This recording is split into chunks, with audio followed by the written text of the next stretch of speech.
وسلام على عباده الذين اصطفى رب اشرح لي صدري ويسر لي أمري واحلل عقدة من لساني يفقهوا قولي اللهم ألهمنا مراشد أمورنا وأعذنا من شرور أنفسنا ومن سيئات أعمالنا سبحانك لا علم لنا إلا ما علمتنا إنك أنت العليم الحكيم فأعوذ بالله من الشيطان الرجيم بسم الله الرحمن الرحيم ومن أحسن قولا ممن دعا إلى الله وعمل صالحا وقال إنني من المسلمين صدق الله العظيم وصدق وبلغ رسوله النبي الكريم ونحن على ذلك من الشاهدين. ചേർന്നിരുന്നോ ഇൻഷാഅല്ലാഹ് മജ്ലിസിൽ? അല്ലാഹു തആല നമ്മുടെ മജ്ലിസിനെ കബൂലാക്കുമാറാകട്ടെ. അൽഹംദുലില്ലാഹ്, നമ്മൾ ആദ്യം വന്നവരാണ്. ഏത് നന്മയുടെ കാര്യങ്ങളിൽ മുൻകടക്കാൻ സാധിക്കുന്നു അവർക്ക് ലഭിക്കുന്ന പ്രതിഫലം പിന്നീട് വരുന്നവർക്ക് കരസ്ഥമാക്കാൻ സാധിക്കുകയില്ല. അതിന്റെ മഹത്വം മുൻകടക്കുക എന്നത് തന്നെയാണ്. വസ്സാബിഖൂൻ അസ്സാബിഖൂൻ ഉലൈകൽ മുഖറബൂൻ. മുൻകടന്നവർ അവർ മുൻകടന്നവർ തന്നെയാണ്. നമസ്കാരത്തിന് ആദ്യത്തെ സഫിൽ നിൽക്കുന്നവരുടെ പ്രതിഫലം രണ്ടാമത്തെ സഫുകാർക്ക് കിട്ടുകയില്ല. രണ്ടാമത്തെ സഫിൽ നിൽക്കുന്നവരുടെ പ്രതിഫലം മൂന്നാമത്തെ സഫുകാർക്ക് കിട്ടുകയില്ല. ഏത് കാര്യങ്ങളിലും നോക്കുകയാണെങ്കിൽ ജുമാക്ക് ആദ്യം വരുന്ന ആളുടെ പ്രതിഫലം രണ്ടാമത്തെ ആൾക്ക് കിട്ടുകയില്ല. രണ്ടാമത് വരുന്ന ആളുടെ പ്രതിഫലം മൂന്നാമത്തെ ആളുകൾക്ക് കിട്ടുകയില്ല. അപ്പൊ നന്മയിൽ മുൻകടക്കുക എന്നുള്ളത് വലിയൊരു അമലാണ്. അതുകൊണ്ട് ആരും പുറകോട്ട് നിൽക്കേണ്ട, മുമ്പോട്ട് വന്നു സന്ദർഭമാണ്. മത്സരിക്കേണ്ടത്, ധൃതി കൂട്ടേണ്ടത്, വേഗത കാണിക്കേണ്ടതൊക്കെ ഈ കാര്യങ്ങളിലാണ്. മത്സരിക്കേണ്ടത് മത്സരിക്കേണ്ടതും മുൻകടക്കേണ്ടതൊക്കെ എന്താണ്? ദീനിന്റെ കാര്യങ്ങളിലെ നന്മയുടെ കാര്യങ്ങളിലാണ്. അല്ലാഹു തആല നമ്മളെ കബൂലാക്കുമാറാകട്ടെ. അല്ലാഹു തആല നൽകിയിരിക്കുന്ന ഈ ദുനിയാവിലെ ജീവിതം ഇത് അള്ളാഹുവിന്റെ തൃപ്തി കരസ്ഥമാക്കുന്ന അമലുകളിൽ ചെലവഴിക്കുന്നതിന് വേണ്ടിയാണ്. ജീവിതം തന്നെ അല്ലാഹു തആല നൽകിയിരിക്കുന്നത് അമലുകൾക്ക് വേണ്ടിയാണ്, വസ്തുക്കൾക്ക് വേണ്ടിയല്ല. മനുഷ്യന്റെ ശരീരത്തിന്റെ അവയവങ്ങളിൽ നിന്നും അവയവങ്ങളുടെ ചലനങ്ങളെയാണ് നമ്മൾ അമലുകൾ എന്ന് പറയുന്നത്. അമലുകൾ എന്ന് പറഞ്ഞാൽ എന്താണ്? മനുഷ്യന്റെ ശരീരത്തിന്റെ അവയവങ്ങളുടെ ചലനങ്ങൾ അല്ലെ. ഉദാഹരണമായി നമ്മുടെ കണ്ണിന്റെ നോട്ടം, അതെന്താണ്? ഒരു അമലാണ്. പരിശുദ്ധമായ ഖുർആൻ ശരീഫിൽ നോക്കുന്നത് ഇബാദത്താണ്. കഅബയെ നോക്കുന്ന ഒരു ഇബാദത്താണ്. സ്നേഹത്തോടുകൂടി പിതാവിന്റെ മുഖത്തേക്ക് നോക്കുന്ന ഇബാദത്താണ്. അള്ളാഹുവിന്റെ മഹത്വം മനസ്സിലാക്കിക്കൊണ്ട് ആകാശത്തേക്ക് നോക്കുന്നത് ഇബാദത്താണ്. അപ്പൊ നോട്ടം ഒരു വലിയൊരു അമലാണ്. അതുകൊണ്ട് അല്ലാഹു തആല ചോദിക്കുന്നുണ്ട്, അവർ കാണുന്നില്ലേ, അവർ നോക്കുന്നില്ലേ? അഫലാ യൻദുറൂന ഇലൽ ഇബ്ലി കൈഫ ഖുലിഖത് വഇലസ് സമാഇ കൈഫ റുഫിഅത് വഇലൽ ജിബാലി കൈഫ നുസിബത് വഇലൽ അർദി കൈഫ സുതിഅത്. അതെല്ലാം അള്ളാഹുവിന്റെ ദൃഷ്ടാന്തങ്ങളാണ്. അപ്പൊ ഇതിലേക്കൊക്കെ നോക്കുക എന്നുള്ള നോട്ടം എത്ര വലിയൊരു അമലാണ്. അല്ലാഹു തആല ചോദിക്കുന്നുണ്ട്, വഫി അൻഫുസികും അഫലാ തുബ്സിറൂൻ. നിങ്ങളുടെ സ്വന്തം ശരീരത്തിലേക്ക് നിങ്ങൾ നോക്കുന്നില്ലേ? അപ്പൊ അല്ലാഹു തആല ഈ കണ്ണിന്റെ ഈ കാഴ്ചയെ നൽകിയിരിക്കുന്നത് അള്ളാഹുവിന്റെ ഖുദ്റത്തിനെ കാണുന്നതിന് വേണ്ടിയാണ്. അള്ളാഹുവിന്റെ ഖുദ്റത്തുകൾ കണ്ടുകൊണ്ട് അള്ളാഹുവിനെ മനസ്സിലാക്കി അള്ളാഹുവിനെ വിശ്വസിക്കുകയും അള്ളാഹുവിനെ അനുസരിക്കുന്നതിനും വേണ്ടിയാണ്. അതിന്റെ അടയാളങ്ങളാണ് എല്ലാ വസ്തുക്കളും ലോകത്ത്. വഫീ കുല്ലി ഷൈഇൻ ലഹു ആയത്തുൻ തദുല്ലു അലാ അന്നഹു വാഹിദ്. അള്ളാഹുവിന്റെ വഹ്ദാനിയത്തിന്റെ ഏകത്വത്തെ വിളിച്ചോതുന്ന ദൃഷ്ടാന്തങ്ങൾ വഫീ കുല്ലി ഷൈഇൻ, എല്ലാ ഓരോ വസ്തുക്കളിലും. ഫീ കുല്ലി ഷൈഇൻ ലഹു ആയത്തുൻ. എന്താണ് മനസ്സിലാക്കി തരുന്നത്? തദുല്ലു അലാ അന്നഹു വാഹിദ്. അപ്പൊ കണ്ണിന്റെ അമലാണ് പരിശുദ്ധമായ ഖുർആൻ ശരീഫ് കേൾക്കുന്നത്. എത്ര വലിയൊരു അമലാണ്. അല്ലാഹു തആല കേൾവിയിൽ എത്ര ശക്തി വെച്ചിട്ടുണ്ട് ഖുർആൻ ശരീഫ് കേൾക്കുന്നതിൽ. കാഫിരിങ്ങൾ പറഞ്ഞു, ലാ തസ്മഉ ലി ഹാദൽ ഖുർആൻ വൽഗൗ ഫീഹി ലഅല്ലകും തഗ്ലിബൂൻ. നിങ്ങൾ ഖുർആൻ കേട്ടുപോകരുത് കേട്ടോ. ഇപ്പോഴും ഹക്കിന്റെ കാര്യങ്ങൾ പറയുന്നവർ, അതിൽ നിന്ന് വ്യതിചലിച്ചവർ അല്ലെങ്കിൽ ദീനിനെ എതിർക്കുന്നവർ പറയുന്ന ഒരു കാര്യമുണ്ട്, നിങ്ങളത് കേൾക്കരുത്. കാരണം എന്താ? പരിശുദ്ധമായ ഖുർആൻ ശരീഫിൽ അല്ലാഹു തആല വലിയൊരു ശക്തി വെച്ചിട്ടുണ്ട്. അത് ഹിദായത്തിന്റെ ഗ്രന്ഥമാണ്, കിതാബാണ്. അത് അള്ളാഹുവിന്റെ കലാമാണ്, അള്ളാഹുവിന്റെ കിതാബാണ്. അതില് സറാസർ മുഴുവൻ ഹിദായത്താണ്. അതുകൊണ്ട് ഖുർആൻ ശരീഫ് കേൾക്കുന്നത് എന്താണ്? ഒരു ഇബാദത്താണ്. ശൈഖുൽ ഹദീസ് നവറല്ലാഹു മർക്കദഹു എഴുതിയിട്ടുണ്ട് ഫളായിലിന്റെ കിതാബിൽ, ഖുർആൻ ശരീഫ് കേൾക്കുന്നതാണോ ഓതുന്നതാണോ ശ്രേഷ്ഠം എന്നുള്ള അഭിപ്രായ വ്യത്യാസത്തിൽ ഉലമാക്കള് ഖുർആൻ ശരീഫ് കേൾക്കുന്നത് ആണ് ശ്രേഷ്ഠമെന്ന് പറയുന്ന ഉലമാക്കൾ പറഞ്ഞിരിക്കുന്ന ഒരു കാര്യം, ഖുർആൻ ഓതുന്നതായി നിങ്ങൾ കേട്ട് കഴിഞ്ഞാൽ വഇദാ ഖുരിഅൽ ഖുർആൻ ഫസ്തമിഉ വഅൻസിതു ലഅല്ലകും തുർഹമൂൻ. അല്ലേ? ഖുർആൻ ഓതുന്നതായിട്ട് കേട്ട് കഴിഞ്ഞാൽ നിങ്ങൾ എന്ത് ചെയ്യണം? ശ്രദ്ധിച്ച് കേൾക്കണം, നിശ്ചലമായി സമാധാനത്തോടുകൂടി, മിണ്ടാതെ. അതിൻ്റെ ഇടയിൽ വേറെ ഒന്നും ഖുർആൻ അല്ലാഹുവിന്റെ പരിശുദ്ധമായ കലാം ഓതുന്നത് കേൾക്കുമ്പോൾ പിന്നെ മറ്റു കാര്യങ്ങൾ സംസാരിക്കാൻ പാടില്ല.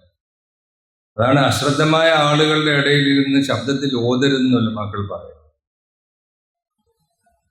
അപ്പൊ അങ്ങനെ ഖുർആൻ ശരീഫ് കേട്ട് കഴിഞ്ഞാൽ നിങ്ങളുടെ മേൽ അള്ളാഹുവിന്റെ റഹ്മത്ത് വർഷിക്കപ്പെടും. ലഅല്ലകും തുർഹമൂൻ.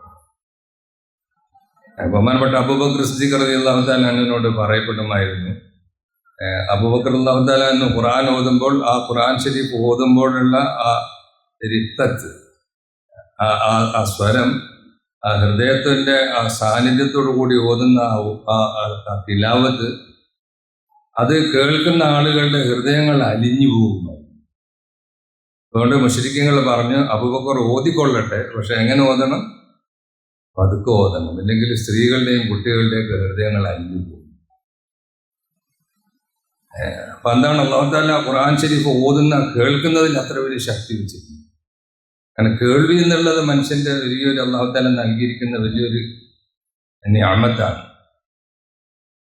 അല്ലാഹു തആല പറയുന്നുണ്ട്, അല്ലാഹു അഖ്റജകും മിൻ ബുത്തൂനി ഉമ്മഹാതികും ലാ തഅലമൂന ശൈഅ വജഅല ലക്കും അസ്സമഅ വൽ അബ്സാറ വൽ അഫ്ഇദ ലഅല്ലകും തഷ്കുറൂൻ. ഒന്നും അറിഞ്ഞുകൂടാത്ത അവസ്ഥയിൽ ഒരു ഷെയ്ഖും പറയുന്നത് നമ്മൾ പറയാറില്ലേ, ഒരു ഷെയ്ഖ് അറിഞ്ഞുകൂടാണ്. അങ്ങനെയുള്ള ഒരു അവസ്ഥയിലാണ് അല്ലാഹു തആല നമ്മളെ ദുനിയാവിലേക്ക് അയച്ചത്. അല്ലാഹു അഖ്റജകും മിൻ ബുത്തൂനി ഉമ്മഹാതികും, നിങ്ങളുടെ ഉമ്മയുടെ വയറ്റിൽ നിന്നും അല്ലാഹു നിങ്ങളെ ഇങ്ങോട്ട് പുറപ്പെടുവിച്ചു. ലാ തഅലമൂന ശൈഅ, ഒന്നും അറിഞ്ഞുകൂടായിരുന്നു, ഒരു ഷെയ്, ഒരു വസ്തു അറിഞ്ഞുകൂടാ. വജഅല ലക്കും അസ്സമഅ വൽ അബ്സാറ വൽ അഫ്ഇദ, കേൾവി ശക്തി നൽകി, കാഴ്ച ശക്തി നൽകി, ചിന്തിക്കാനുള്ള ഹൃദയം നൽകി. ഇതെല്ലാം എന്തിനാണ് നൽകിയിരിക്കുന്നത്? ലഅല്ലകും തഷ്കുറൂൻ. അള്ളാഹുവിന്റെ നിഅമത്തുകൾ, അള്ളാഹുവിന്റെ അനുഗ്രഹങ്ങൾ മനസ്സിലാക്കി അള്ളാഹുവിനെ നന്ദി ചെയ്യുന്ന അടിമയായി ജീവിക്കുന്നതിന് വേണ്ടിയാണ്. അതുകൊണ്ട് ലോകത്ത് ജീവിക്കാനുള്ള രണ്ട് വഴിയാണുള്ളത്. ഉലമാക്കൾ പറഞ്ഞ് മനസ്സിലാക്കി തരുന്നത്, ഇന്നാ ഹദൈനാഹു സബീല ഇമ്മാ ശാകിറൻ വ ഇമ്മാ കഫൂറ.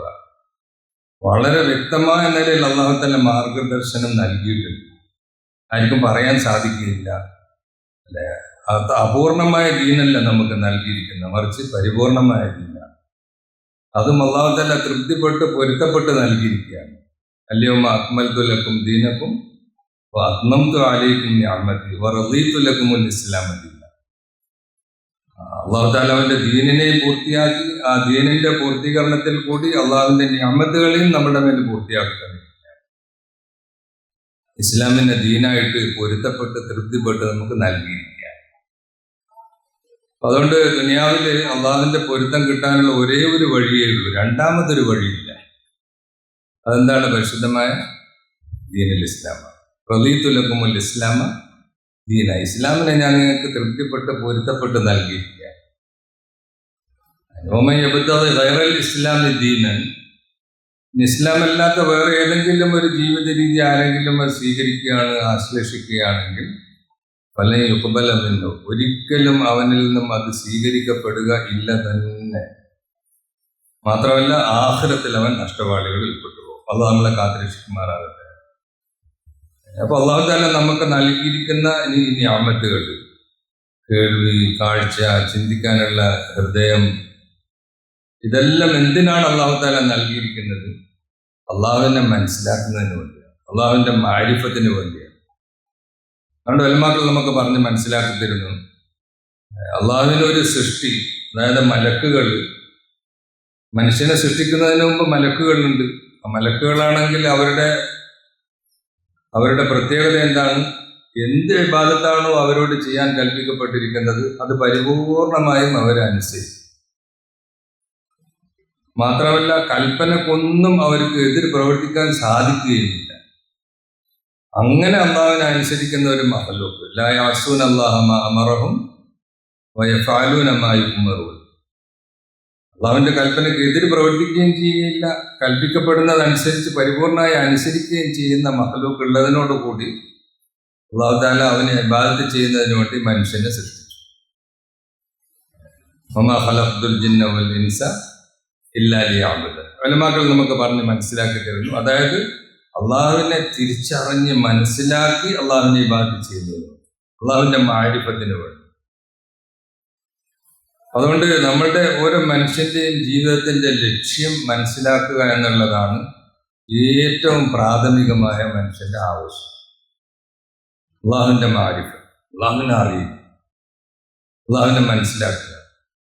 എല്ലാ നബിമാരും ഈ ലോകത്ത് വന്ന് ക്ഷണിച്ചത്, ദഅവത്ത് ചെയ്തത്, വിളിച്ചത്, അവർ ജീവിതം അർപ്പണം ചെയ്തത്, അവർ ത്യാഗങ്ങൾ സഹിച്ചത് എല്ലാം എന്തിനു വേണ്ടിയിട്ടായിരുന്നു? ജനങ്ങളെ ആരെ പരിചയപ്പെടുത്തുന്നതിനാണ്? അള്ളാഹുവിനെ പരിചയപ്പെടുത്തുന്നതാണ്, അള്ളാഹുവിലേക്ക് ക്ഷണിച്ചു. അപ്പൊ അള്ളാഹുവിന്റെ മഹത്വം, അള്ളാഹുവിന്റെ വളർമ്മ, അള്ളാഹുവിലുള്ള യഥാർത്ഥമായ വിശ്വാസം, യഖീൻ, ഇത് ഹൃദയത്തിന്റെ ഉള്ളിലേക്ക് ഇറങ്ങിക്കഴിഞ്ഞാൽ പിന്നെ അള്ളാഹുവിന്റെ അവാമിറുകൾ, അള്ളാഹുവിന്റെ വിധിവിലക്കുകൾ അനുസരിക്കുക എന്നുള്ളത് മനുഷ്യന് എളുപ്പമായി തീരും. മാത്രമല്ല പ്രിയങ്കരമായി തീരുകയും മെഹബൂബായി തീരും അള്ളാഹുവിന്റെ കൽപ്പനകൾ. അത് ഈമാന്റെ അടിസ്ഥാനത്തിലാണ്. അതുകൊണ്ട് എല്ലാ നബിമാരും ഈ ലോകത്ത് വന്ന് അവരാദ്യം ചെയ്ത പരിശ്രമം ഈമാന്റെ പരിശ്രമമാണ്. ബഹുമാനപ്പെട്ട റസൂലുള്ളാഹി സ്വല്ലല്ലാഹു അലൈഹി വസല്ലം തങ്ങൾ മക്കയിൽ വന്ന് ജനങ്ങളോട് പറഞ്ഞു, അല്ലെ, എന്താ പറഞ്ഞത്? യാ അയ്യുഹന്നാസ് ഖൂലു ലാ ഇലാഹ ഇല്ലല്ലാഹ്. ഇത് നാവ് കൊണ്ട് പറയുന്ന ഒരു വാക്കാണ്, നിങ്ങൾ പറയാനാ പറഞ്ഞത്. പക്ഷെ ആ വാക്കിന്റെ പുറകിൽ ഒരു ലക്ഷ്യമുണ്ട്, ആ വാക്കിന്റെ പുറകിൽ ഒരു ജീവിതമുണ്ട്. സാധാരണ രീതിയിൽ നമ്മൾ ചില വാക്കുകൾ ലോകത്ത് കാണാറുണ്ട്. ഇപ്പൊ ഉദാഹരണമായി ഒരു നിക്കാഹിന്റെ സദസ്സിൽ ഒരു പുതിയാപ്പിള പറയുന്നത് എന്താണ്? ഖബിൽത്തു എന്നുള്ള ഒരു വാക്കാണ്. പക്ഷെ അതിന്റെ പുറകിൽ എത്ര ഉത്തരവാദിത്തങ്ങളുണ്ട് നമുക്കറിയാം. ശരീഅത്തിന്റെ എന്തെല്ലാം വിധിവിലക്കുകൾ അതുമായി ബന്ധപ്പെട്ട് വരുന്നുണ്ട്. ഭൗതികമായ നിലയിൽ എടുത്തു നോക്കുകയാണെങ്കിൽ ഒരു നാട്ടിന്റെ പ്രധാനമന്ത്രി അല്ലെങ്കിൽ ഒരു മന്ത്രി അല്ലെങ്കിൽ ഒരു MLA, അയാൾ എന്ത് ചെയ്യാണ്? അയാള് സോണിന് എന്താ പറയാൻ, സത്യപ്രതിജ്ഞ ചെയ്യുമ്പോൾ അയാൾ ഒരു വാക്കാണ് പറയുന്നത്. ഒരു രാജ്യത്തിന്റെ പ്രസിഡന്റ്, ഒരു രാജ്യത്തിന്റെ പ്രധാനമന്ത്രി, ഇന്നലെ വരെ അയാൾ സാധാരണ ഒരാളായിരുന്നു. പക്ഷെ അയാളൊരു സത്യപ്രതിജ്ഞ ചെയ്ത് കഴിഞ്ഞാൽ പിന്നെ അയാളുടെ പദവി, അല്ലെ, അയാളുടെ സ്ഥാനം, അയാളുടെ വാക്കുകൾ, അയാളുടെ സ്റ്റേറ്റ്മെന്റ്, ഇതൊക്കെ എന്താണ്? പിന്നെ അയാളുടെ ചെറിയൊരു അപാകത സംഭവിച്ചു പോയി കഴിഞ്ഞാൽ, അല്ല വാക്കിലൊരു ചെറിയൊരു രണ്ടർത്ഥം ഉപയോഗിക്കുന്ന ഒരു വാക്ക് പോലും പറഞ്ഞു കഴിഞ്ഞാൽ അതൊക്കെ എന്താണ്? പിറ്റേ ദിവസത്തെ മാധ്യമങ്ങളിൽ ചർച്ചയായത്. അപ്പൊ നമ്മൾ പറയുന്ന പല വാക്കുകളും ആ വാക്കിന്റെ പുറകിൽ ഉത്തരവാദിത്തങ്ങളുണ്ട്, അതിന്റെ പുറകിലൊരു ജീവിതമുണ്ട്, അതിന്റെ പുറകിലൊരു ഉത്തരവാദിത്തമുണ്ട്, അതിന്റെ പുറകിലൊരു സ്ഥാനമുണ്ട്. അതേപോലെ ലാ ഇലാഹ ഇല്ലല്ലാഹ് എന്നുള്ള അൽഹംദുലില്ലാഹ് നമ്മൾ പറഞ്ഞു. പക്ഷെ ഈ ലാ ഇലാഹ ഇല്ലല്ലാഹ് എന്നുള്ള കലിമ അത് പറഞ്ഞു കഴിഞ്ഞാൽ വലിയൊരു ഉത്തരവാദിത്വം വരുന്നു. അത് ഷഹാദത്തിന്റെ കലിമയാണ്, ഒരു സാക്ഷ്യം വഹിക്കലാണ്, ഒരു പ്രതിജ്ഞയാണ്. ലാ ഇലാഹ ഇല്ലല്ലാഹ്, ആരാധനക്കർഹൻ അല്ലാഹു അല്ലാതെ മറ്റാരുമില്ല. അതിന്റെ താല്പര്യത്തിൽ ഉലമാക്കൾ നമുക്ക് പറഞ്ഞ് മനസ്സിലാക്കി തരുന്നത്, അത് ബാക്കി എന്തെല്ലാം ദുനിയാവിൽ നമ്മൾ കാണുന്നതോ കാണാത്തതോ ആ എന്തെല്ലാം മഖ്ലൂക്കുകളുണ്ടോ, ആ മഖ്ലൂക്കുകൾക്കൊന്നും സ്വന്തമായ നിലയിൽ ഒന്നും ചെയ്യാനുള്ള കഴിവില്ല. കാരണം എന്താണ് ഉലമാക്കൾ പറഞ്ഞ് മനസ്സിലാക്കി തരുന്നത്, ഒരു സൃഷ്ടി ലോകത്ത് വുജൂദിൽ വരണമെങ്കിൽ, അല്ലെ, എന്താ പറയാ, അത് നിലവിൽ വരണമെങ്കിൽ ആരുദ്ദേശിക്കണം? അല്ലാഹു തആല ഉദ്ദേശിക്കണം. ഒരു മഖ്ലൂക്കിൽ നിന്നും ഒരു ഉപകാരമോ ഒരു ഉപദ്രവമോ ഉണ്ടാകണമെങ്കിൽ ആരുദ്ദേശിക്കണം? അല്ലാഹു ഉദ്ദേശിക്കണം. ഒരു മഖ്ലൂക്ക് ഈ ലോകത്ത് നിലനിൽക്കണമെങ്കിൽ ആരുദ്ദേശിക്കണം? അല്ലാഹു തആല ഉദ്ദേശിക്കണം. ഒരു മഖ്ലൂക്ക് ഈ ലോകത്ത് നശിക്കണമെങ്കിൽ ആരുദ്ദേശിക്കണം? അല്ലാഹു തആല ഉദ്ദേശിക്കണം. അപ്പൊ എല്ലാ അവസ്ഥകളിലും പരിപൂർണമായും അള്ളാഹുവിലേക്ക് മടങ്ങുന്നതിനെയാണ് മഖ്ലൂക്ക് എന്ന് പറയുന്നത്. അള്ളാഹുവിൽ ആശ്രയമില്ലാതെ സ്വന്തമായി ഒന്നും ചെയ്യാൻ സാധിക്കില്ല. പക്ഷേ വസ്തുക്കളിൽ കൂടി മഖ്ലൂക്കുകളിൽ കൂടി ഉപകാരവും ഉപദ്രവവും ഉണ്ടാകുന്നത് നമ്മളെ കണ്ണുകൊണ്ട് നമ്മൾ കാണുന്നു. യഥാർത്ഥത്തിൽ അത് സംഭവിക്കുന്നത് എന്തുകൊണ്ടാണ്? ആ വസ്തുക്കളിലുള്ള അള്ളാഹുവിനോടുള്ള അമ്രാണ്, അല്ലെ? അള്ളാഹു തആല എന്താണോ ആ വസ്തുവിനോട് കൽപ്പിക്കപ്പെടുന്നത് അതാണ് വരും. നബിമാർ വന്ന് ഈ ലോകത്ത് വന്ന് പഠിപ്പിച്ചു.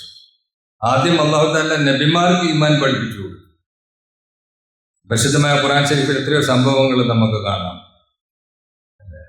ഇബ്രാഹിം നബി അലൈഹി സ്വലാം ചോദിച്ചൊരു പ്രാവശ്യം, കൈഫ തുഹ്യിൽ മൗത, ഈ ജീവനില്ലാത്ത ഈ വസ്തുക്കൾക്ക് എങ്ങനെയാണ് ജീവൻ നൽകുന്നത്? അപ്പൊ ഇബ്രാഹിം നബി അലൈഹി സ്വലാമിനോട് അള്ളാഹു തആല ചോദിച്ചു, എന്താ നിങ്ങൾക്ക് വിശ്വാസമാകുന്നില്ലേ, വിശ്വസിക്കുന്ന അവലം തുഅ്മിൻ? അപ്പൊ പറഞ്ഞു, വിശ്വാസമുണ്ട്, പക്ഷെ എന്താണ്, എന്റെ വലാക്കിൽ യത്മഇന്ന ഖൽബി, എന്റെ മനസ്സിനൊരു സമാധാനം സംതൃപ്തി കിട്ടുന്നതിന് വേണ്ടിയാണ്. അള്ളാഹു തആല പറഞ്ഞു 4 പക്ഷികൾ പിടിക്കുന്നതിന്. ഖുർആൻ ശരീഫിൽ അള്ളാഹു തആല സംഭവം വിവരിക്കുന്നുണ്ട്, നമുക്കറിയാം. അതിനെ അറുത്ത് അതിനെ മിക്സ് ചെയ്ത് 4 പർവ്വതങ്ങളിലേക്ക് ഭാഗത്ത് കൊണ്ടുവെക്കാനും പിന്നീട് അതിനെ വിളിക്കാനും പറഞ്ഞു. അള്ളാഹു തആല അവന്റെ ഖുദ്റത്ത് കൊണ്ട് അതിനെ ജീവിപ്പിച്ചു. അങ്ങനെയുള്ള ധാരാളം സംഭവങ്ങൾ നമുക്ക് നബിമാർക്ക് അള്ളാഹു തആല ഈമാൻ പഠിപ്പിച്ചു കൊടുക്കുന്നത് കാണാൻ സാധിക്കും ഖുർആൻ. മൂസാ നബി അലൈഹി ഇസ്ലാമിന്റെ കയ്യിലുള്ള വടി, നമ്മൾ സാധാരണ കച്ചവടത്തിൽ കൂടി മലമർസ പാൽപു റഹ്മത്തുള്ളാഹി പറയുമായിരുന്നു, ഒരു മരുഭൂമിയിൽ അല്ലെങ്കിൽ ഒരു കാട്ടിൽ ജീവിക്കുന്ന ഒരു കൃഷിയിടത്തിൽ ജീവിക്കുന്ന ഒരാളെ സംബന്ധിച്ചോളം കയ്യിലുള്ള വടി എന്ന് പറയുന്നത് നമ്മളൊരു കച്ചവടം പോലെയാണ്. അപ്പൊ എന്ത് ചെയ്തു? മൂസാ നബി അലൈഹി ഇസ്ലാമിനോട് അല്ലാഹു തആല ചോദിച്ചു, വമാ തിൽക ബി യമീനിക യാ മൂസ, മൂസാനിന്റെ വലത് കയ്യിൽ എന്താണ്? അപ്പോൾ നേരെയുള്ള ചോദ്യത്തിന് എന്ത് മാത്രം പറഞ്ഞാൽ മതി, അല്ലെ? എന്ത് പറയണം? വടിയാണെന്ന് പറഞ്ഞാൽ മതി. പക്ഷെ മൂസാ നബി അലൈഹി ഇസ്ലാം അതിന്റെ കൂടെ പറഞ്ഞു, ഖാല ഹിയ അസായ അതവക്കഉ അലൈഹാ വഅഹ്ശു ബിഹാ ഖലമി വലിയ ഫീഹാ മആരിബു ഉഖറ, എന്റെ വടിയാണ്, ഞാൻ ചിലപ്പോൾ ഇതിൽ ആസ്വദിച്ചിരിക്കും, ചിലപ്പോൾ ഞാൻ ഈ ആടുകൾക്ക് ഇല അടിച്ചിട്ട് കൊടുക്കും. അപ്പൊ ആട് എന്ത് തരും? പാല് തരും. പാലെന്ന് പറയുന്നത് ഹോൾസം ഫുഡാണ്, അല്ലെ? എല്ലാവിധ ചെറിയ കുട്ടികൾക്കൊക്കെ എന്താ കുടിക്കുന്ന പാലാണ്. അപ്പൊ ഒരു വിധത്തിൽ എന്റെ ഉപജീവനത്തിനുള്ള വഴികളെല്ലാം എന്തിലുണ്ട്? ഈ വടിയിലുണ്ട്. അല്ലാഹു തആല പറഞ്ഞു ആ വടി ഇടാൻ പറഞ്ഞു, താഴെ ഇടാൻ പറഞ്ഞു. താഴെ ഇട്ടപ്പോൾ എന്തായി മാറി? ഒരു പാമ്പായി മാറി. വടി. അപ്പൊ മാനുഷികമാണ്, ഉപദ്രവമുള്ള വസ്തുക്കളെ കാണുമ്പം അതിൽ നിന്ന് അകലുക എന്നുള്ളത്. അപ്പൊ മൂസാ നബി അലൈഹി ഇസ്ലാം ഓടി. അപ്പൊ അള്ളാഹുവിന്റെ കൽപ്പന വന്നു, പേടിക്കണ്ട, അല്ലെ, ഭയപ്പെടണ്ട, അതിനെ പിടിച്ചോളി. പക്ഷെ അതിന്റെ കൂട്ടത്തിൽ അള്ളാഹുവിന്റെ വാഴയുണ്ട്, സനുഈദുഹാ സീറത്തഹൽ ഊല, അതിന്റെ പഴയ രൂപത്തിലേക്ക് നാം അതിനെ മടക്കാം. ഭയപ്പെടണ്ട, പിടിച്ചോളി, അതിന്റെ പഴയ രൂപത്തിലേക്ക് നാം അതിനെ മടക്കാം. ഇപ്പൊ അവിടെ അള്ളാഹുവിനുള്ള യഖീൻ ഇല്ലെങ്കിൽ അത് പിടിക്കാൻ സാധിക്കില്ല. കാരണം എന്താണ്? അള്ളാഹു തആല ഈമാൻ പഠിപ്പിക്കുകയാണ്. അള്ളാഹു തആല നേരിട്ട് നബിമാരെ തർബിയത്ത് ചെയ്ത് ഈമാൻ പഠിപ്പിച്ചു. അങ്ങനെ ധാരാളം സംഭവങ്ങൾ ഖുർആൻ ശരീഫിൽ നമുക്ക് കാണാം. നബിമാരെന്ത് ചെയ്തു വന്നു? ഈ ലോകത്ത് വന്നിട്ട് ആദ്യമായി എല്ലാ നബിമാരും, നമ്മളുടെ നബി മുഹമ്മദ് സല്ലല്ലാഹു അലൈഹി വസല്ലം തങ്ങളും വന്നിട്ട് ഈമാന്റെ വിഷയമാണ് പറഞ്ഞത്. ലാ ഇലാഹ ഇല്ലല്ലാഹ് എന്ന് പറയും, ഈ കലിമ അനുസരിച്ച് ജീവിക്കും, എങ്കിൽ നിങ്ങൾ എന്ത് ചെയ്യും? വിജയികളായി. ജനങ്ങളോട് പറഞ്ഞു റസൂലുള്ളാഹി തങ്ങൾ, ഇഖ്ബിലു മിന്നി ഹാദിഹിൽ കലിമ, ഈ കലിമ എന്നിൽ നിന്നും നിങ്ങൾ സ്വീകരിക്കും, തദീന ബിക്കുമുൽ അറബു വൽ അജം, അറബും അജമും നിങ്ങൾക്ക് കീഴടങ്ങും. അപ്പോൾ ബഹുമാനപ്പെട്ട റസൂലുള്ളാഹി തങ്ങളടക്കം എല്ലാ നബിമാരും ഈ ലോകത്ത് വന്ന് ആദ്യം അള്ളാഹുവിനെ പരിചയപ്പെടുത്തി അള്ളാഹുവിൻ്റെ ഖുദ്റത്ത്, അള്ളാഹുവിൻ്റെ വളർമ്മ, അള്ളാഹുവിൻ്റെ മഹാത്മ്യം, അള്ളാഹുവിൻ്റെ നൂറ്, അള്ളാഹുവിൻ്റെ ഇഹ്സാൻ, അള്ളാഹുവിൻ്റെ ഖസാന, ഇതെല്ലാം പറഞ്ഞപ്പോൾ ഹൃദയത്തിൻ്റെ ഉള്ളിലേക്ക് അള്ളാഹുവിനെ കുറിച്ചുള്ള യഖീൻ ഇറങ്ങി. അപ്പൊ എന്തായി തീർന്ന് അള്ളാഹുവിൻ്റെ ഓരോ കൽപ്പനകളും അവർക്ക് ഏറ്റവും പ്രിയങ്കരമായതായി മാറി. നമസ്കാരം എന്തായി തീർന്നു? നമസ്കാരം ഭാരമുള്ളതല്ല, മറിച്ച് നമസ്കാരത്തിന്റെ സമയമാകുമ്പോൾ ബഹുമാനപ്പെട്ട റസൂലുള്ളാഹി തങ്ങൾ ബിലാൽ റളിയല്ലാഹു തആല എന്നെ വിളിച്ച് പറയുമായിരുന്നു, അരിഹ്നി യാ ബിലാൽ. നമസ്കാരത്തിലേക്ക് വിളിച്ചുകൊണ്ട് ബിലാൽ എൻ്റെ ഹൃദയത്തിന് റാഹത്തിലാക്കി. ബഹുമാനപ്പെട്ട റസൂലുള്ളാഹി തങ്ങൾ പറഞ്ഞു, ഖുർറത്തു ഐനി ഫിസ്സലാത്ത്. എൻ്റെ കണ്ണ് കുളിർമയാകുന്നത് നമസ്കാരത്തിലാണ്. എൻ്റെ കണ്ണ് കുളിർമയാകുന്നത് നമസ്കാരത്തിലാണ്, സുജൂദിലാണ്, നമസ്കാരത്തിലാണ് ഏറ്റവും കൂടുതൽ അടിമ അള്ളാഹുമായിട്ട് അടുക്കുന്നത്. ആ അടുക്കുന്നതിൽ ഏറ്റവും കൂടുതൽ സാമീപ്യം കരസ്ഥമാക്കാൻ സാധിക്കുന്നത് സുജൂദിലാണ്. ഏറ്റവും കൂടുതൽ അള്ളാഹുമായിട്ടുള്ള സാമീപ്യം കരസ്ഥമാക്കാൻ സാധിക്കും. ഇബാദത്തുകൾ എന്തായി തീർന്നു? ആനന്ദകരമായി തീർന്നു. നബിസ്വല്ലല്ലാഹു എന്ത് ചെയ്ത്? സഹാബാക്കളോട് പറഞ്ഞ് ഉറക്കം പറഞ്ഞു, അല്ലെ, നോമ്പ് ഇത്ര എടുക്കണ്ട, ഇത്ര എടുത്താൽ മതി, നിങ്ങൾ ബുദ്ധിമുട്ടിയിട്ട് നിങ്ങൾ നമസ്കരിക്കേണ്ട, ശരീരത്തെ ബുദ്ധിമുട്ടിപ്പിച്ച് നിങ്ങൾ ഇബാദത്ത് ചെയ്യേണ്ട എന്നുള്ളത് പല സഹാബാക്കളോടും അവരോട് തടുക്കേണ്ട അവസ്ഥ പോലും വന്നു. കാരണം എന്താണ്? അവർക്ക് ഏറ്റവും പ്രിയങ്കരമായത് അള്ളാഹുവിന്റെ കൽപ്പനകൾ അനുസരിക്കുന്നതായി മാറി. അവർക്ക് ഏറ്റവും വെറുപ്പുള്ളത് അള്ളാഹു തആല ഹറാമാക്കിയിരിക്കുന്ന കാര്യങ്ങളായി മാറി. ഇന്ന് നമ്മളുടെ ഈമാന്റെ ബലഹീനത മുഖേന ഇന്ന് അള്ളാഹുവിന്റെ കൽപ്പനകളോട് നമ്മളുടെ ഹൃദയത്തിന് അടുപ്പമില്ലാതായി, അതിൽ താല്പര്യമില്ല, ആഗ്രഹമില്ല. ഖുർആൻ ശരീഫ് ഓതുമ്പം അല്ലെ, ഖുർആൻ ശരീഫ് ഓതുക അത് ഏറ്റവും രസകരമായതാണ്. നമ്മുടെ ബഡേ ഹസ്രത്ത് മൗലാന അബുസ്വദ് റഹ്മത്തുള്ളാഹി അലൈഹി സബീൽ റഷാദിന്റെ ബാനി, മുൻപൊക്കെ മൗലാന അവറുകൾ അല്ലാഹു തആല അവരുടെ എല്ലാം കബറുകളെ പ്രകാശിപ്പിച്ചു കൊടുക്കുമാറാകട്ടെ, അല്ലേ. ഇന്ന് നമ്മൾ ഇരിക്കുന്ന ഈ സ്ഥലം, ഈ കാണുന്ന ഈ പള്ളി, ഈ സ്ഥാപനങ്ങൾ, ഇതൊക്കെ എന്താണ്? നമ്മളുടെ മുൻഗാമികളുടെ അവരുടെ ജീവിത അർപ്പണം ചെയ്തതിൻ്റെ ആ വസന്തം നമ്മൾ ആസ്വദിക്കുകയാണ്. ഇന്ന് നമ്മൾ കാണുന്ന ഈ വസന്തങ്ങളൊക്കെ അന്ന് അവർ വെച്ചു പിടിപ്പിച്ച മരങ്ങളുടെ വസന്തങ്ങളാണ് നമ്മൾ ആസ്വദിക്കുന്നത്. അല്ലാഹു തആല മഹാന്മാർക്ക് എല്ലാവർക്കും ഏറ്റവും ഉയർന്ന പ്രതിഫലം നൽകുമാറാകട്ടെ. അവരെല്ലാവരുടെയും ഖബറുകളെ അല്ലാഹു തആല സ്വർഗത്തിന്റെ പൂങ്കാവനമാക്കുമാറാകട്ടെ. എല്ലാ ദിവസവും ഒരു ഖുർആൻ ശരീഫ് ഓതുവായിരുന്നു. അദ്ദേഹത്തിന്റെ ഒരു ശിഷ്യൻ പറഞ്ഞു, അദ്ദേഹത്തിന്റെ ജീവിതത്തിൽ കാത്തു നിൽക്കുക എന്നൊരു കാര്യം ഞങ്ങൾ കണ്ടിട്ടില്ല. നമ്മളൊരു റെയിൽവേ സ്റ്റേഷനിൽ പോയി ട്രെയിൻ എത്തിയപ്പോൾ 1 മണിക്കൂർ ലേറ്റ്, അപ്പൊ നമ്മൾ അവിടെ എന്ത് ചെയ്യും? കാത്തു നിൽക്കും. പക്ഷെ ബഡായത്തിന് കാത്തു നിൽക്കുക എന്നുള്ളൊരു കാര്യം ഉണ്ടായില്ല. അപ്പൊ ഖുർആൻ ശരീഫ് ഓതാം. ദിവസം ഖുർആൻ ശരീഫ് ഖത്തം ഓതുമായിരുന്നു. അപ്പൊ എന്താ, ഖുർആൻ ശരീഫ് ഓതുക എന്നുള്ളതിലുള്ള ആനന്ദം അനുഭവപ്പെട്ടാൽ പിന്നെ നമുക്ക് ഏത് സമയം കിട്ടുമ്പോൾ നമ്മൾ എന്ത് ചെയ്യും? ഖുർആൻ ശരീഫ് ഓതും. അള്ളാഹുവിന്റെ ദിക്ർ ചെയ്യും. അള്ളാഹുവിന്റെ കൽപ്പനകളിലുള്ള അമലുകളുടെ ദിക്റിന്റെ ഹലാവത്ത്, ഇബാദത്തിലുള്ള ആനന്ദം, അള്ളാഹുവിനെ കുറിച്ച് പറയുമ്പോഴുള്ള രസം, അള്ളാഹുവിനെ കുറിച്ച് ഓർക്കുമ്പോഴുള്ള ഹൃദയത്തിന്റെ ആനന്ദം, ഇതെല്ലാം ഈമാന്റെ അടിസ്ഥാനത്തിലാണ്. ഇന്ന് നമുക്കത് ചിന്തിക്കാൻ പോലും സാധിക്കുന്നില്ല. രാത്രി മുഴുവൻ ഇന്ന് നമസ്കരിച്ചെന്ന് പറയുമ്പോൾ അങ്ങനെയൊക്കെ സാധിക്കുമോ? രാത്രി ഒരു ദിവസം കൊണ്ട് ഖത്തം മോദി എന്ന് പറഞ്ഞാൽ അങ്ങനെയൊക്കെ സാധിക്കുമോ? നമ്മളൊരു കൂട്ടുകാരൻ ചോദിച്ചു, അഥവാ സഹാബാക്കളോട് അന്ന് പറഞ്ഞിരുന്നെങ്കിൽ ഒരു കാലം വരും, ആ കാലത്ത് എൻ്റെ ഉമ്മത്തികൾ രാത്രി മുഴുവൻ ഉറക്കൊഴിഞ്ഞു നിന്ന് ഒരു പന്തിന്റെ പുറകിൽ കുറെ ആൾ ഓടുന്നതിന് കാണുന്നതിന് വേണ്ടിയിട്ട് ഒരു പെട്ടിയുടെ മുമ്പിൽ രാത്രി മുഴുവൻ ചെലവഴിക്കുമെന്ന് പറഞ്ഞാൽ സഹാബാക്കൾ വിശ്വസിക്കുമോ? വിശ്വസിക്കാൻ സാധിക്കില്ല. വിശ്വസിക്കാൻ സാധിക്കില്ല. ഇന്ന് നമുക്കെന്ത് വിശ്വസിക്കാൻ സാധിക്കുന്നില്ല? ഒരു ഇബാദത്ത് ചെയ്യുന്നതിൽ വിശ്വസിക്കുന്നു. കാരണം നമുക്ക് ഇബാദത്തിലുള്ള ആനന്ദമില്ല. അതിന്റെ അടിസ്ഥാനം എന്താണ്? നമ്മളുടെ ഈമാന്റെ കുറവാണ്. ഈമാന്റെ ബലഹീനത ഇബാദത്തുകളെ ബാധിക്കും. ഇബാദത്തുകൾ നന്നായി തീർന്നില്ല എങ്കിൽ അത് മനുഷ്യന്റെ മുആശറാത്തിലും മാമിലാത്തിലും ബാധിക്കും.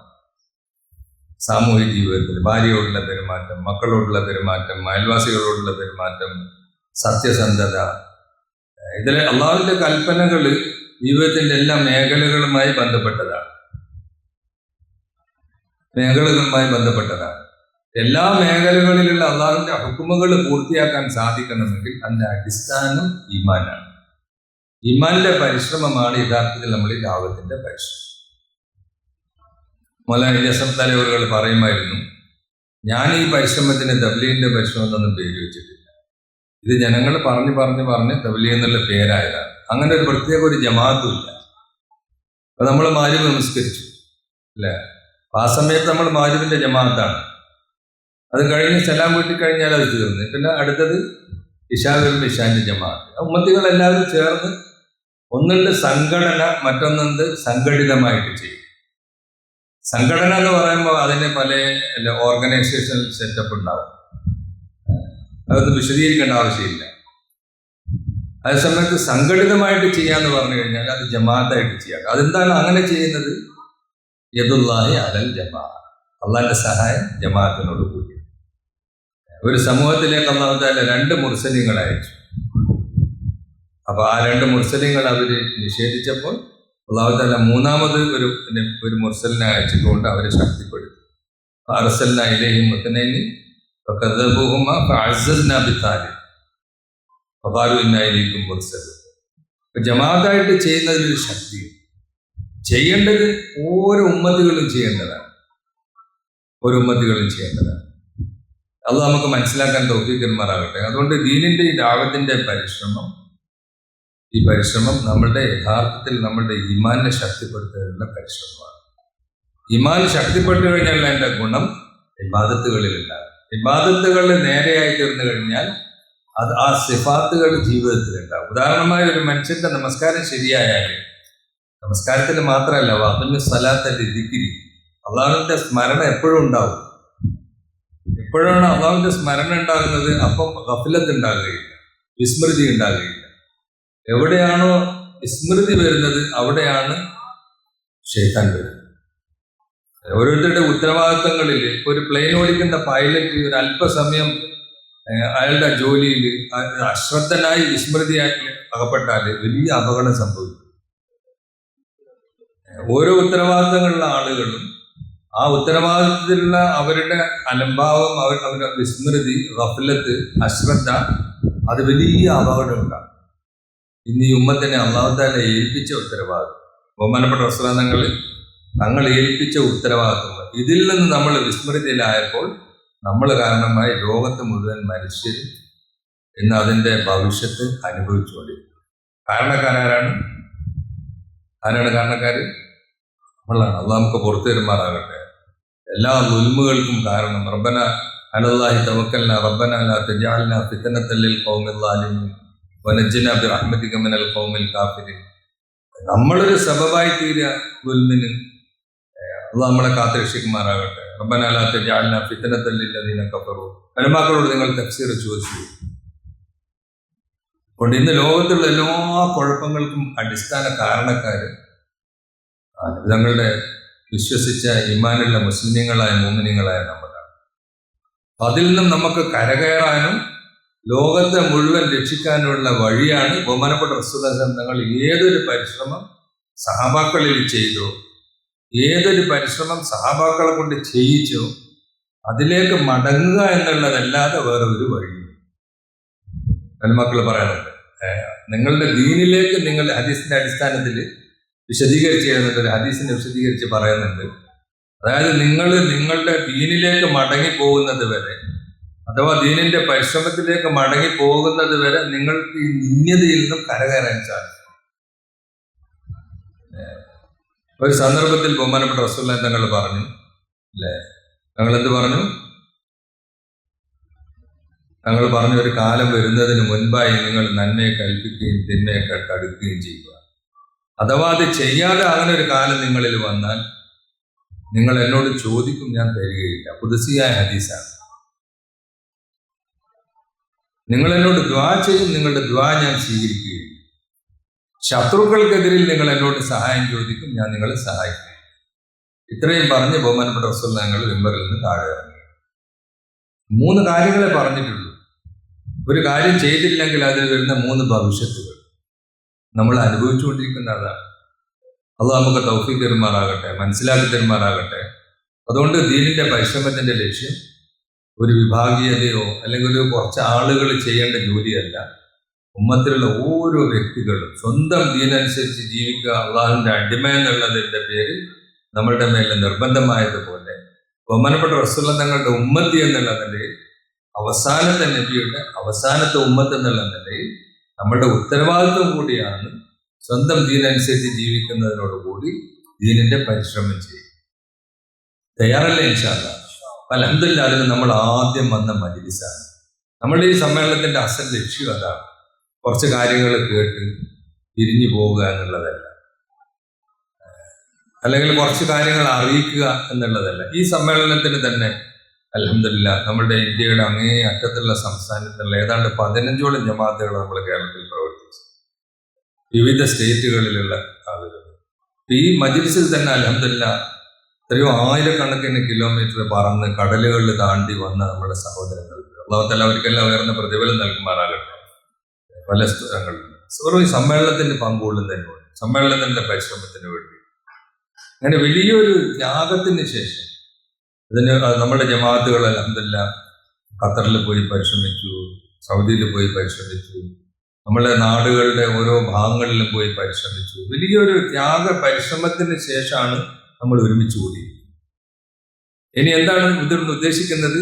ഇവിടുന്ന് വീണ്ടും അള്ളാഹുവിന്റെ മാർഗത്തിൽ ജമാഅത്തുകൾ പുറപ്പെടണം.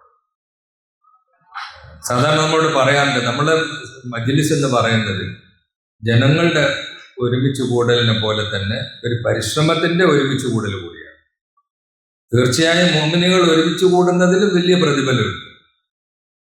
നമ്മുടെ ഉമ്മത്തില് അല്ലെ, നമ്മളെ ദീനില് എല്ലാ പുരുഷന്മാരും 5 നേരവും എന്ത് ജോലി ചെയ്യുന്നവരാണെങ്കിലും ഏത് പദവിയിലുള്ളവരാണെങ്കിലും പുരുഷന്മാരെല്ലാം പള്ളിയിൽ ഒരുമിച്ച് കൂടൽ വളരെ പ്രധാനപ്പെട്ട ഒരു ഇബാദത്താണ് നാമെല്ലാം.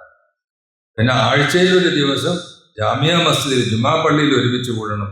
വർഷത്തിലൊരു ദിവസം പെരുന്നാളിനും എല്ലാ സ്ഥലം കൂടി ഒരു സ്ഥലത്ത് ഒരുമിച്ച് കൂട്ടണം. ലോകത്തുള്ള മുഴുവൻ രാജ്യങ്ങളിൽ നിന്നുള്ള മുസ്ലിമുകൾ ഹജ്ജിന്റെ സമയത്ത് ഒരുമിച്ച് കൂട്ടണം. ആ കൂട്ടങ്ങൾക്കെല്ലാം വലിയ പ്രതിഫലമുണ്ട്, വലിയ പ്രതിഫലനമുണ്ട്.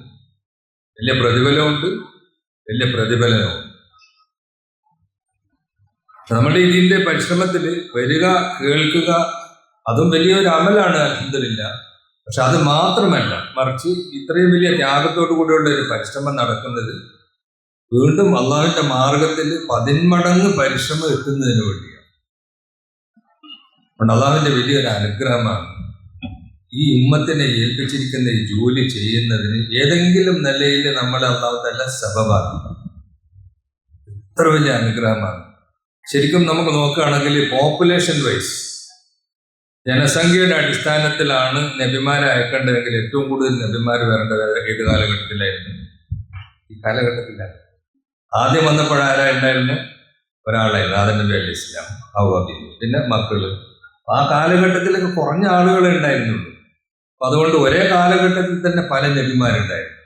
ഓരോ സമൂഹത്തിലേക്ക് അല്ലാഹു തആല നബിമാരെ അയച്ചു. അതിന്റെ എല്ലാ വിശദീകരണങ്ങളിൽ ഖുർആൻ ശരീഫിൽ അല്ലാഹു തആല എടുത്ത് പറയുന്നുണ്ട്. പക്ഷെ ജനസംഖ്യ അടിസ്ഥാനത്തിലാണ് നബിമാരെ അയക്കുന്നതെങ്കിൽ ഏറ്റവും കൂടുതൽ നബിമാർ വേണ്ടത് ഏത് കാലത്തിലായിരുന്നു? നമ്മൾ ബുദ്ധി കൊണ്ട് ചിന്തിച്ചാൽ ഈ കാലഘട്ടത്തിലാവേണ്ടത്.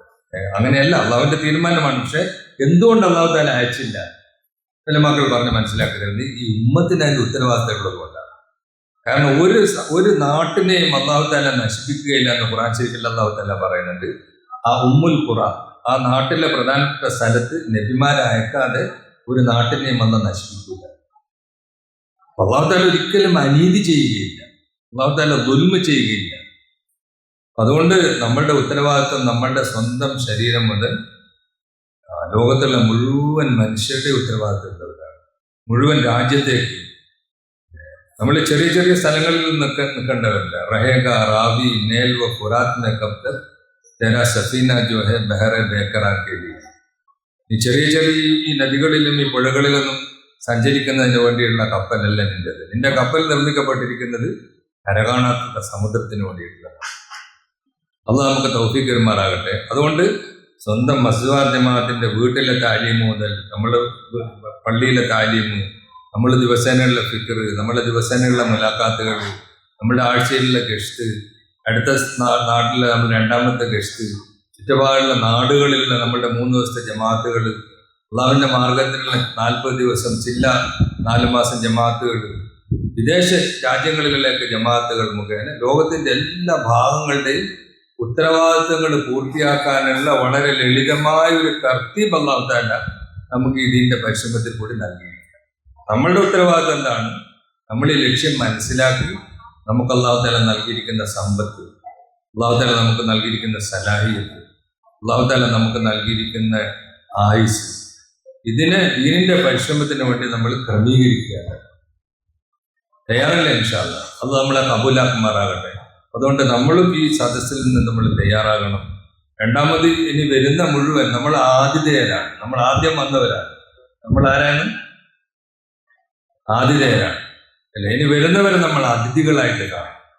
എല്ലാവർക്കുള്ള സൗകര്യങ്ങൾ നമ്മൾ ചെയ്തു കൊടുക്കണം. നമ്മുടെ മനസ്സിന്റെ വിശാലത, നമ്മളെ മറ്റുള്ളവരുള്ള ഗുണകാംക്ഷ, ഇതൊക്കെ എന്താണ്? ഉള്ള സൗകര്യങ്ങളിൽ തന്നെ നമുക്ക് വലിയ വിശാലത നൽകണം. വിശാലത നൽകുക എന്നുള്ളത് വലിയൊരു അമലാണ്. ഒരു സദസ്സിൽ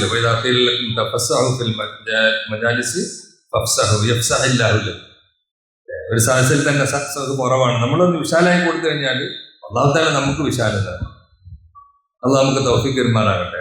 അപ്പം അതുകൊണ്ട് അൽഹംദുലില്ലാഹ് ഒന്ന് നമ്മളുടെ ബാഹ്യമായ സൗകര്യങ്ങൾ, വരുന്നവർക്ക് വുദു ചെയ്യാനുള്ള, ഭക്ഷണം കഴിക്കാനുള്ള, അവരുടെ ആവശ്യങ്ങൾ പൂർത്തീകരിക്കാനുള്ള സൗകര്യങ്ങളൊക്കെ സംവിധാനം ചെയ്തിട്ടുണ്ട്. അതിനുള്ള ഖിദ്മത്തിന്റെ ഉത്തരവാദിത്തപ്പെട്ട ജമാഅത്തുകൾ എടുത്തിട്ടുണ്ട്.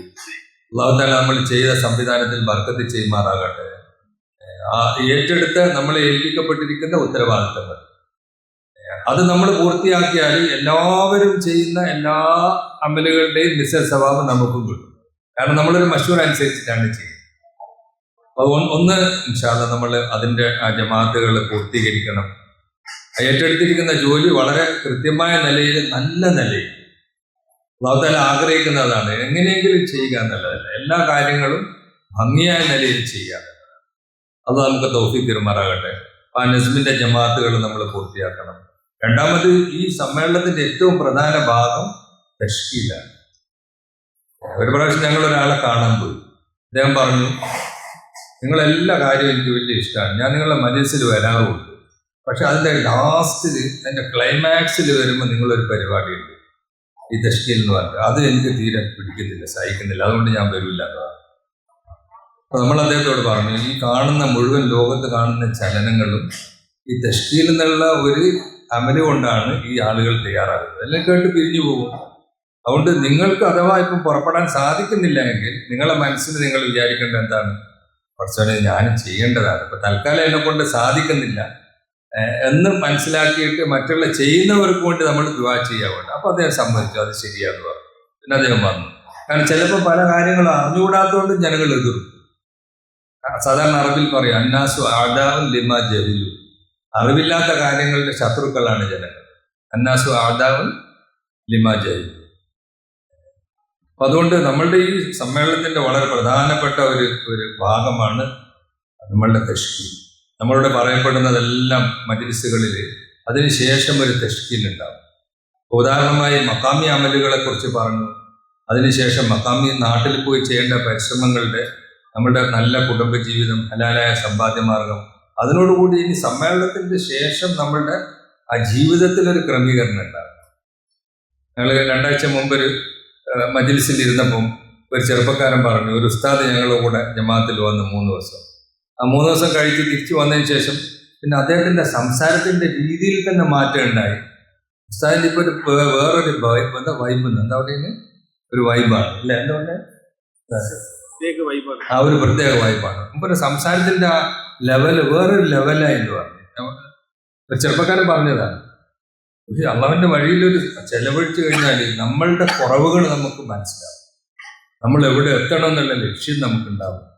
അതുകൊണ്ട് നമ്മൾ ആഗ്രഹിക്കുന്ന എന്താണ്, ഈ വരുന്ന എല്ലാ നമ്മളുടെ സദസ്സും ഇൻഷാ അല്ലാഹ് ഇവിടെ പോകുമ്പോൾ ദായികളായിട്ട് പോകും. അങ്ങനെ പോകണം, ദായികൾ, ദഅവത്ത് ചെയ്യുന്നവരായിട്ട് പോകും. ഏറ്റവും വലിയ ഖാസിം ഖുറൈശി മൗലാന അവർ പറയാറുണ്ട്, ഏറ്റവും വലിയ ഭാഗ്യവാന്മാർ ഈ മജ്‌ലിസിൽ നിന്നും ഈ സമ്മേളനത്തിൽ നിന്നും നഖദായിട്ട് പുറപ്പെടുന്നവരാണ്. അത് നമുക്ക് തൗഫീഖ് പെരുമാറാകട്ടെ. ഇനി അഥവാ ഇനി തൽക്കാലം സാധിക്കുന്നില്ല, വീട്ടിലേക്ക് തിരിച്ചു പോവുകയാണെങ്കിൽ ആ തിരിച്ചു പോകുന്നത് എന്ത് നിയത്തോടു കൂടി ആയിരിക്കണം? നാട്ടിൽ തൻ്റെ ജോലി ഏറ്റവും അടുത്ത സമയത്ത് പുറപ്പെടാനുള്ള നിയത്ത് ചെയ്ത് അതുവരെ നാട്ടിൽ ദീന്റെ പരിശ്രമം ചെയ്യണമെന്നുള്ള നിയത്തോടു കൂടി പോകണം. അതുകൊണ്ട് തഷ്കീല് വലിയൊരു ആമലാണ്. ആ തഷ്കീലിന് വേണ്ടിയിട്ട് നമ്മൾ ഇവിടെ വരുന്ന എല്ലാവരും തഷ്കീലാകണം, എല്ലാവരും ദായിയായിട്ട് പോകണം. ഇതിനെല്ലാം നമ്മൾ വന്നവര്, മുതിർന്നവര്, ആദ്യം വന്നവര്, നമ്മൾ ഉത്തരവാദിത്തമുള്ളവര്, അതിനൊക്കെ ജമാഅത്തുകൾ എടുക്കാനും പറഞ്ഞിട്ടുണ്ട്. അപ്പൊ ഇൻഷാ അല്ലാഹ് അതിനുള്ള നസ്മിന്റെ ജമാഅത്തുകൾ ഇപ്പോൾ എടുക്കും. എല്ലാവരും ശ്രദ്ധിച്ച് കേൾക്കുകയും അതിൽ പൂർണ്ണമായിട്ട് വളരെ നിശബ്ദമായ നിലയിൽ സമാധാനത്തോടു കൂടി പങ്കുവെക്കുകയും ചെയ്യും. അല്ലാഹ് തൗഫീഖ് തരുമാറാകട്ടെ.